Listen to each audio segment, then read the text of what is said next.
오늘 이 아침 우리에게 주시는 하나님의 말씀, 구약성경 예레미야 36장 1절로부터 8절의 말씀이 되겠습니다.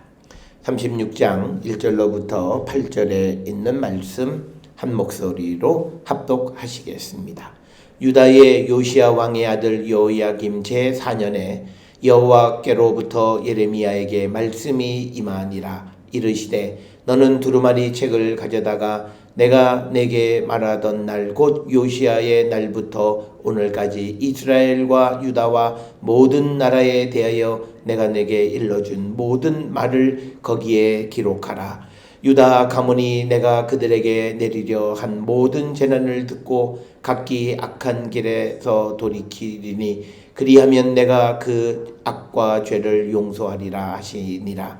이에 예레미야가 네리야의 아들 바룩을 부르매 바룩이 예레미야가 불러주는 대로 여호와께서 그에게 이르신 모든 말씀을 두루마리 책에 기록하니라.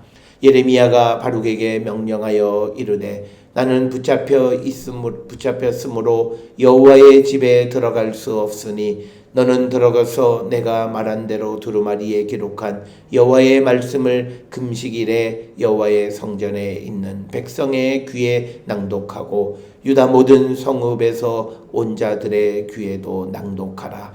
그들이 여호와 앞에 기도를 드리며 각기 악한 길을 떠나리라. 여호와께서 이 백성에 대하여 선포하신 노여움과 분이 크니라. 네리야의 아들 바룩이 선지자 예레미야가 자기에게 명령한 대로 하여 여호와의 성전에서 책에 있는 여호와의 모든 말씀을 낭독하니라. 아멘.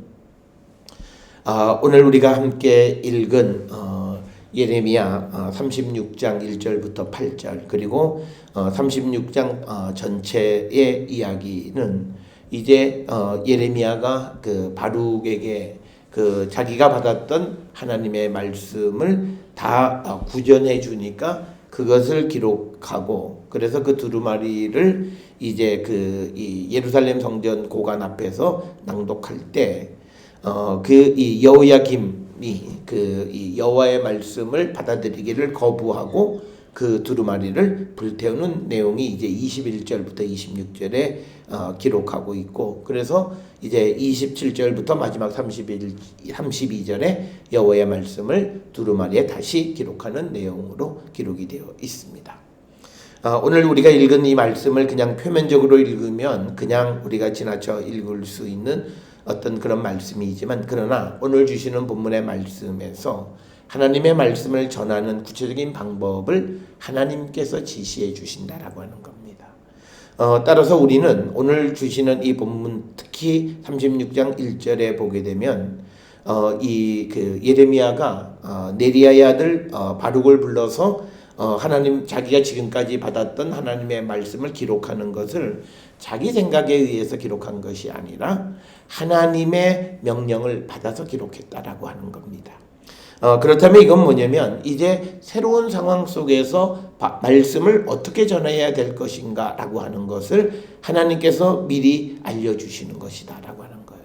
그래서 우리는 항상 복음을 전할 때 우리가 염려하는 것 중에 하나가 어떻게 전하지? 저 사람한테 저 사람은 복음을 받아들이지 않을 터인데 어떻게 전하지라고 하는 그런 염려를 우리가 가지고 있는 것은 말씀을 전하고자 하는 것에 대한 어떤 뜨거운 간절함이 없기 때문입니다.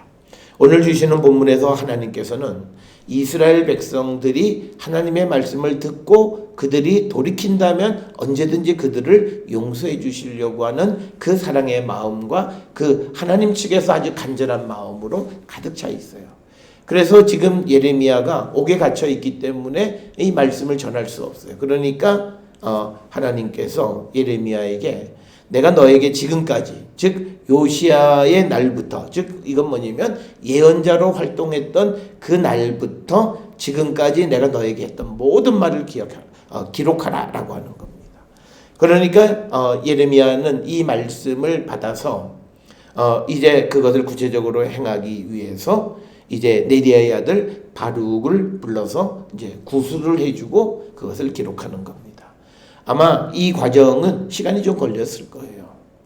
어쩌면 우리가 지금 가지고 있는 이 예레미야 1장부터 지금 35장까지의 이야기를 아마 다 전했든지 하여튼 그럴 겁니다. 그렇자면 이것을 두루마리, 즉 이것은 양피지나 또는 우리가 이 파피루스 같은 그런 것에다가 이제 잉크로 기록하는 거죠. 그러니까 아마 이제 이 말을 듣고 이 바룩이 매일같이 이제 이 예레미야가 갇혀 있는 곳으로 이제 출퇴근을 하고, 그리고 재료를 준비하고 잉크를 준비하고 해서 이제 이것을 기록하기 시작했을 거예요. 이것은 하루아침에 끝나는 문제는 아니었을 겁니다. 아마 우리가 성경에서는 자세하게 언제다라고 구체적으로 기록은 되어 있지는 않지만, 그러나 한 달 이 정도는 걸렸을 거예요. 왜냐하면 우리가 오늘날처럼 이 두루마리를 쉽게 구할 수 있는 게 아닙니다. 우리가 잘 알다시피 이스라엘에는 양피지도 없을 뿐더러 또 파피루스도 없습니다. 전부 다 수입품이에요. 그러니까 두루마리에다가 그것을 기록한다라고 하는 굉장한 비용이 드는 겁니다. 그래서 그 비용을 가져다가 또 잉크를 준비해서 그 다음에 그것을 이제 양피지에 기록하는데, 이것이 오늘날 우리가 글 쓰는 것처럼 되게 쉬운 것이 아니라 우리가 잉크로 우리가 이 파피루스나 양피지에 기록하면 기록하고 말리고 이렇게 그것을 관리하고 하는 것. 그래서 아마 우리가 피지컬하게는 하루에 오늘 우리가 가지고 있는 성경의 한 장 쓰기도 그렇게 쉽지는 않았을 거다. 그러니까 대략 한 달 이상은 준비를 했을 것이다 라고 하는 거예요. 이것을 준비하면서 아마 예레미야가 깨달은 것은 왜 하나님이 나에게 이것을 쓰라고 하시는지 그 이유를 그는 깨달았을 겁니다. 특별히 오늘 주시는 본문의 말씀에 보게 되면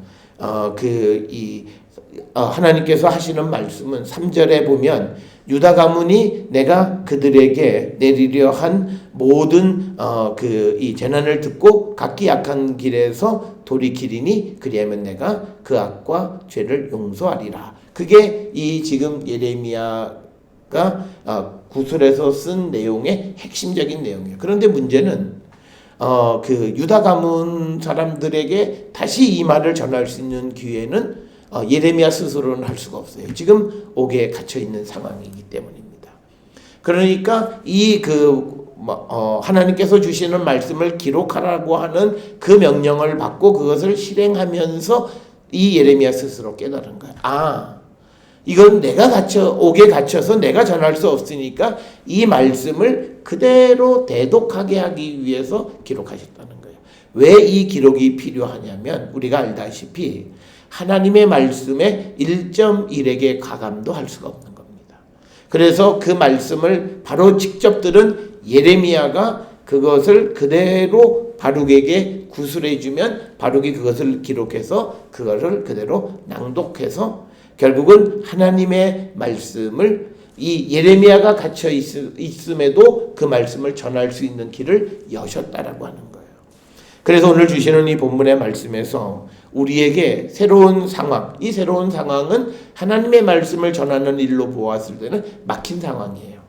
옥에 갇혀 있기 때문에 말씀을 전할 수 없는 그 상황을 타개할 수 있는 길을 하나님이 가르쳐 주신다라고 하는 거예요. 그리고 우리는 오늘 이 예레미야처럼 나에게 하나님께서 무엇을 주시면 그냥 그것을 받는 것으로 그치는 것이 아니라 그것을 통해서 하나님이 무엇을 하게 하시려고 하는 계획이 무엇일까를 깊이 생각하는 거예요. 아마 이 성경에는 기록되어 있지는 않지만 예레미야는 하나님께 여쭈었을 거예요. 하나님, 왜 제게 그것을 기록하라 하십니까?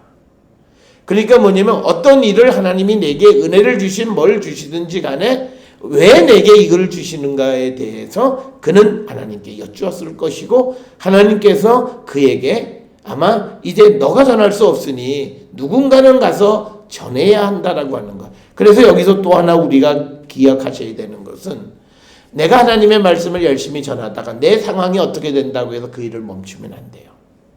정말 내가 하는 일이 이게 내 의지로 한 일이 아니라 하나님에 의해서 한 일이냐 아니냐는 내가 어떻게 되고 어떤 사람이 유고된다고 해서 그 일이 멈추면 그건 사람의 일이에요. 하나님의 일은 그 사람이 어떤 상황에 처하게 되면 하나님은 다른 방법을 통해서 그 일을 이루어요. 왜? 그것은 하나님의 일이고 사람은 그 하나님의 일을 이루기 위한 하나의 수단에 지나지 않기 때문에요. 그래서 수단이 어떤 목적을 제약할 수가 없는 거예요. 그렇기 때문에 오늘 주시는 이 본문에서도 예레미야로에게 하나님의 말씀을 주는 채널 역할을 하기는 하지만 그가 갇혀 있어요. 그러니까 하나님은 그 하나님께서 예레미야에게 주신 그 말씀을 전하는 방법을 택하신 거예요. 그래서 그 방법은 바로 그것을 그대로 기록을 해서 낭독하게 하는 방식을 취하게 하셨다라고 하는 겁니다. 오늘 우리가 여기에서 이 말씀을 기록하라고 하는 것은 우리에게 굉장히 중요한 깨달음을 줍니다. 그건 뭐냐면요. 하나님께서 예레미야에게 말씀을 주셨어요. 그러면 예레미야가 그 말씀을 받아가지고 한 번 전하고 멈추고 또 그 다음에 또 다른 말씀을 주시면 그걸 받고 또 전하고 또 멈추고 그게 아니라 반복적으로 그 일을 행했다는 거예요. 그러니까 하나님께서 무슨 말씀을 하시면 2절에 내가 너를 처음에 그 예언자로 세웠던 요시야 날부터 오늘까지 이스라엘과 유다와 모든 나라에 대해서 내가 너에게 일러준 말을 기록하라고 하는 거예요. 그러니까 바룩이 가서 선포한 하나님의 말씀은 바로 예레미야가 처음 예언을 시작할 때부터 지금 옥에 갇히기 전까지 주셨던 말씀 전체를 기록해서 다시 그거를 대독한다는 거예요. 그래서 이 말씀은 하나님의 말씀의 영속성을 우리에게 가르쳐주는 거예요. 한 번 주신 말씀은 한 번 지나서 끝나는 게 아니라는 거예요. 이건 오늘 우리에게 있어서 우리가 하나님의 말씀을 날마다 우리가 묵상하고 날마다 깨닫는 것도 같은 개념이에요. 하나님 우리에게 주셔서 내가 한 번 읽었으니까 됐다라고 하는 그런 개념이 아니라 하나님의 말씀을 지속적으로 우리가 그것을 받고 전하는 그 역할을 우리가 해야 된다. 그래서 오늘 주시는 이 본문의 말씀은 성경에 기록되어 있는 것으로서 하나님의 말씀이 기록된 첫 번째 사건이에요. 우리가 지금까지 성경을 쭉 읽어오면서 성경 말씀을 기록했다라고 하는 것이 뭐냐면 이제 돌판에 모세가 그 시내산에서 기록했다라고 하는 거예요. 그런데 이제 그 사건은 약간 문제가 뭐냐면 당시 이 그 시대에 이 모세가 시내산에서 그 받은 말씀을 다 기록할 수가, 특히 그것을 돌판에 기록한다는 것은 문명적으로 더 어려운 일이에요. 왜냐하면 돌판이라고 하는 거 오늘날도 우리가 묘비나 비석 같은 거를 새기는 것을 보면 그 한 줄 새기고 그거 하나 하는데 굉장한 시간이 걸리는 거예요. 그렇기 때문에 그것은 후대에 그 돌판이라고 하는 것은 변하지 않는 하나님의 말씀이라는 거예요. 그러니까 우리가 잉크는 지울 수가 있어요. 그런데 묘비의 비석은요, 잘못하면 지울 수가 없어요. 깨트려버리고 다시 만들어야 되는 거예요. 그래서 돌판에 새겨진 말씀이라고 하는 것이 갖는 의미는 변하지 않는 말씀이라는 거예요. 그래서 이 하나님께서 하신 전체 말씀에 대해서 예레미야에게 주신 말씀을 기록하라라고 하는 그 말씀을 듣고 이제 그 바룩을 통해서 이제 기록하셨는데 그 내용은 앞에서 말씀드렸던 것처럼 3절에 있는 내용입니다. 그 3절에 있는 내용의 핵심은 이것은 성경 전체의 하나님 말씀의 핵심이에요. 그건 뭐냐면 악한 길에서 돌이키면 그 악과 죄를 용서한다는 거예요. 그러니까 뭐냐면 이게 회개예요. 그러니까 우리가 어떤 것이든지 간에 악한 길에서 돌이키면 하나님께서 악과 죄를 용서해 주신다는 거예요.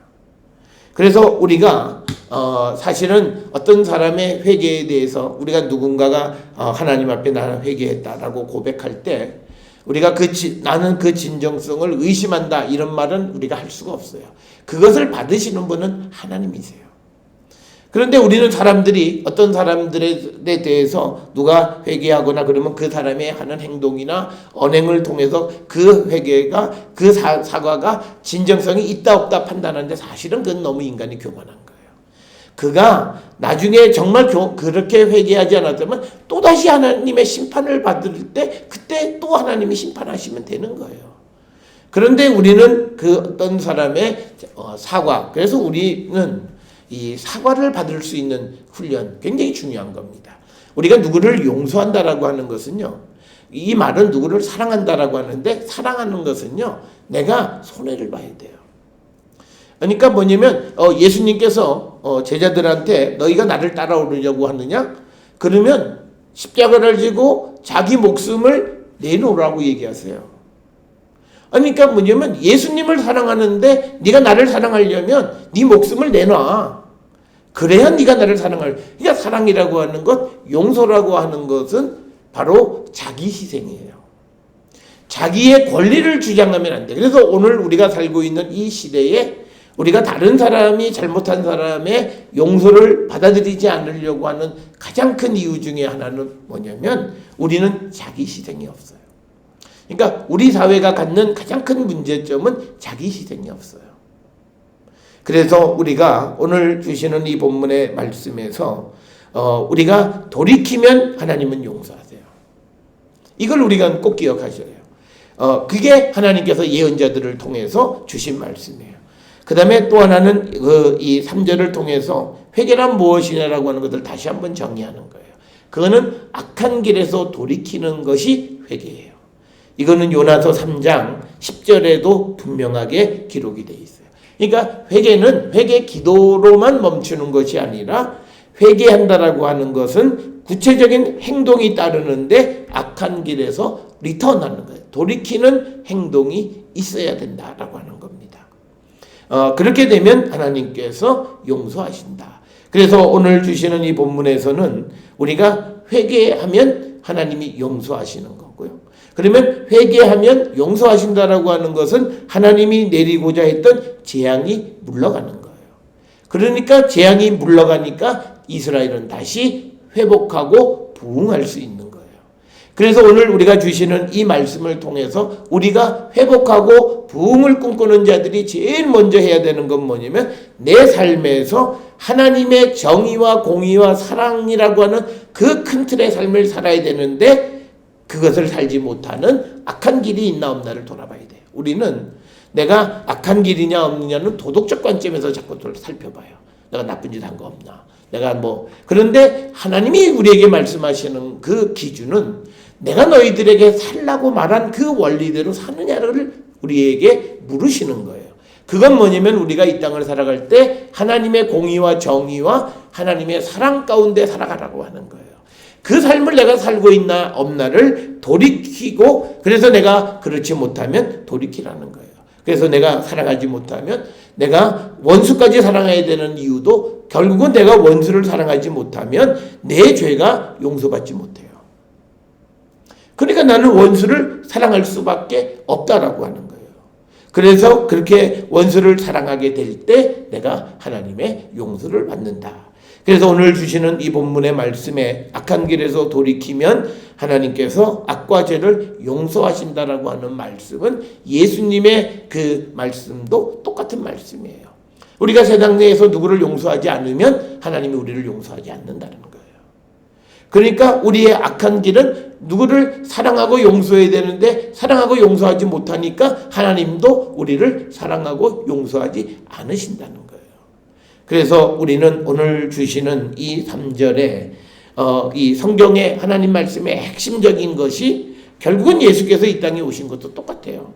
우리가 악한 길에서 돌이켜서 우리가 회개하면 우리를 용서해 주시는데 이 회개의 과정 속에 우리의 죄의 값을 예수님이 직접 지불해 주셨다라고 하는 거예요. 그게 예수를 영접했다는 거예요.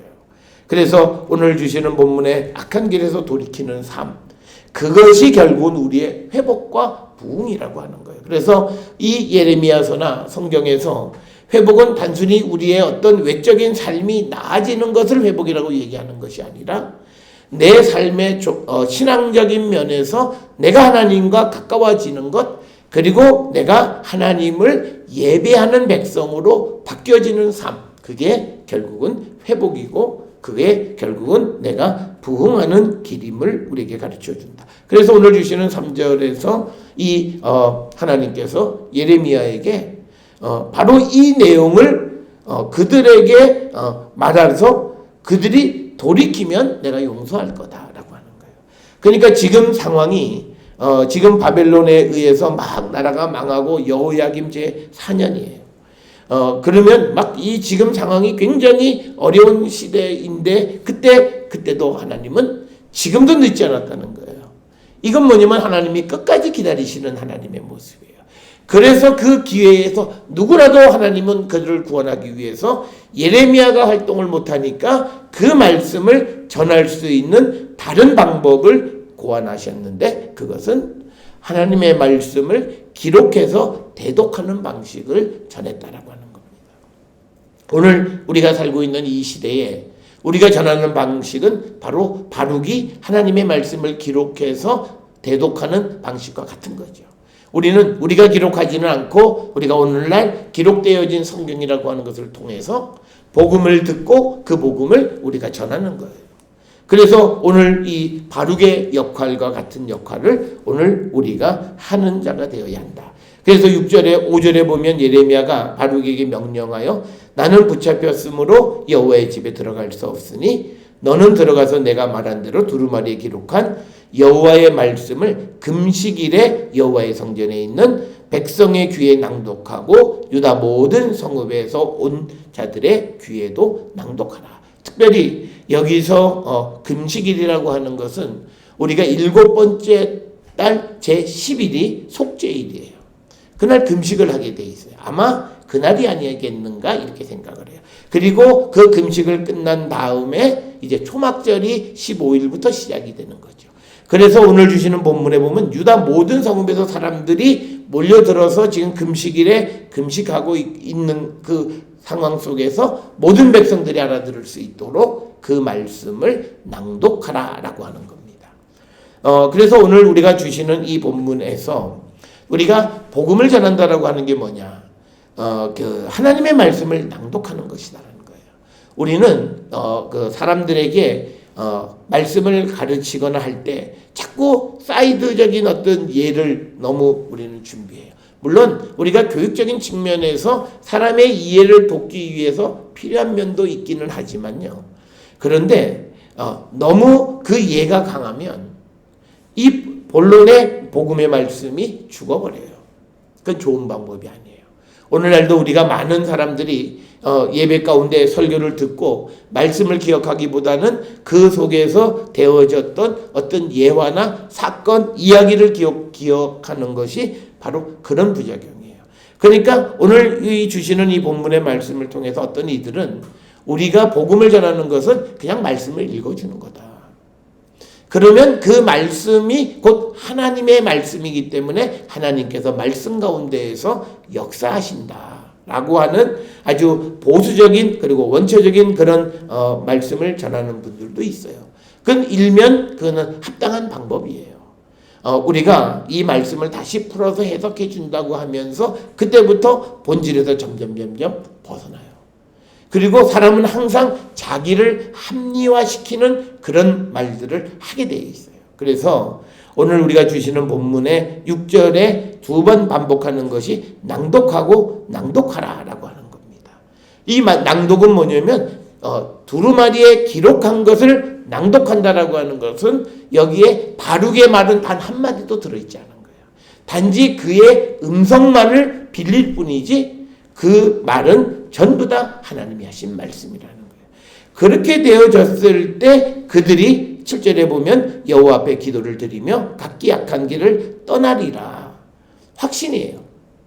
그러니까 하나님의 말씀이 선포되어졌을 때 그 말씀을 그들에게 전하면 그들이 악한 길을 떠난다라고 하는 확신. 그래서 이 지금 바룩에게 이 말씀을 기록해서 전하라고 이야기하는 거고, 그렇게 하는 이유는 여호와께서 이 백성에 대하여 선포하신 노여움과 분이 크기 때문이다. 그대로 그들이 회개하지 아니하고 그 재앙을 받으려면 그것이 굉장히 큰 재앙이기 때문에, 즉 이게 한 나라가 그 곳에서 뽑혀서 다른 곳으로 옮겨진다라고 하는 것은 어마어마한 거예요. 그러니까 우리가 한 개인을 통해서 이제 앞으로 당할 고난이 이제 집을 다 잊어버리고 어디로 강제로 이사 가게 되고 그곳에서 정말 비참한 삶을 살게, 이건 어떤 사람들에게는 견딜 수 없는 큰 재앙일 수 있어요. 그런데 지금 예레미야가 생각했을 때 하나님께서 그들에게 내리려고 하는 그 재앙이 너무나 큰 것이기 때문에 그 재앙이 임하기 전에 돌이키게 하기 위해서 이 말씀을 전한다라고 하는 거예요. 물론 이 결과적으로 보면 이 말씀을 받아들이지 않아요. 그래서 8절에 네리야의 아들 바룩이 선지자 예레미야가 자기에게 명령한 대로 하여 여호와의 성전에서 책에 있는 여호와의 모든 말씀을 낭독하니라. 자, 여기서 우리가 보면 하나의 패턴이, 우리가 하나님께서 예레미야에게 명령했고 예레미야가 바룩에게 명령해서 바룩이 많은 사람들에게 복음을 전하는 거예요. 이것은 바로 하나님께서 예수님을 보내셨고, 그리고 예수님이 우리를 세상으로 보내셔서 복음을 전하게 하시는 거예요. 그러니까 그 패턴, 우리가 내가 직접 하나님께로부터 받을 수도 있지만, 그러나 우리가 다른 사람으로부터 받은 것을 다시 전할 수 있는 것, 그것이 우리가 하나님의 말씀을 전하는 방법이다. 어떤 이들은 하나님의 말씀을 전하려면 내가 직접 계시로, 내가 직접 하나님과 만나서 소통하고 그 말을 전해야 된다라고 하는 그런 주장을 하는 사람들, 물론 그럴 수도 있지만요, 오늘 주시는 방법을 통해서 보면 바룩이 전한 것도 하나님의 말씀을 전한 거예요. 그래서 하나님의 명을 받은 예레미야의 명령을 수행하는 바룩의 일도 하나님의 일을 감당하는 것이다. 그랬을 때 이 바룩은 그가 하는 일이 하나님의 이름을 확신하는 거죠. 거기에는 조금도 변함이 없어요. 말씀 자체를 받아 적은 것을 그대로 낭독. 그런데 문제가 바룩이 예레미야가 그렇게 명령을 했어도 그 말씀에다가 내가 직접 들은 말씀을 가감한다면 그 문제가 생기는 거예요. 그렇기 때문에 오늘날 우리가 성경을 통해서 하나님의 말씀을 듣는데 내가 직접 하나님을 만나서 들어야 하겠다라고 하는 그런 인간의 교만함 때문에 문제가 생길 수 있다라고 하는 겁니다. 그래서 오늘 우리에게 1절로부터 8절에 주시는 것은 하나님의 말씀이 어떻게 전파되어 나가는가 하는 새로운 길을 하나님이 제시해 주셨고, 하나님의 일은 어떤 상황 속에 처할지라도 그 일은 멈춰 세워지지 않고 새로운 방법을 모색한다. 그래서 혹 우리가 하는 하나님의 일이 어떤 사람에 의해서 행해지기도 하고 멈춰서기도 한다면 그건 하나님의 일인가를 다시 한번 돌아봐야 된다. 그래서 예수님이 사람의 일, 하나님의 일을 생각하는 거예요. 그러니까 베드로 같은 경우는 예수님이 돌아가시면 안 되니까 죽을 수 없다라고 얘기할 때 예수님은 너는 왜 하나님의 일을 생각하지 않고 사람의 일을 생각하느냐라고 꾸짖는 말씀도 같은 맥락입니다. 오늘 우리가 세상을 살아가는데 이게 정말 사람의 일인지 이게 정말 하나님의 일인지를 우리가 분별하고자 할 때 그것이 사람에 관계없이 상황에 관계없이 지속되어진다면 그건 하나님의 일이고, 어떤 일이 아무리 겉으로는 화려하고 좋은 것처럼 보여도 어떤 사람에 의해서 그 일이 쇠퇴하거나 또는 심지어 없어진다면 그것은 사람의 일이라고 하는 것, 그것을 우리가 분별할 수 있다. 그래서 하나님께서는 새로운 상황, 복음의 길이 막혔을지라도 다른 방법을 통해서 복음을 전하게 하신다. 그래서 우리는 초대교회에 사도 바울이 그 복음을 전하는데 주도적 역할을 했지만, 그러나 그가 죽었다고 해서 그 복음을 전하는 일이 멈춰서지 않았다는 거죠. 지속되어지고 더 그 일이 더 잘 되어지는 것. 그러니까 시간이 흐르면서 다른 사람에 의해서 그 일이 더 잘 되어진다면 그건 하나님의 일이에요. 그런데 그게 아니라 어떤 사람의 열정에 의해서 일이 시작됐다가 그 사람이 죽은 다음에 또는 그 사람의 손을 떠난 다음에 그 일이 쇠퇴하거나 잘 안 되면 그건 사람의 일일 확률이 크다. 오늘 주시는 이 예레미야 36장 1절부터 8절을 통해서 우리에게 주신 사명, 우리가 예수님으로부터 세상에 보냄을 받은 이 사명이 얼마나 소중한 것인가를 우리가 깨닫고 우리에게 주어진 그 사명에 우리가 충성을 다하는 우리 모든 성도들이 될 수 있기를 주의 이름으로 축원합니다.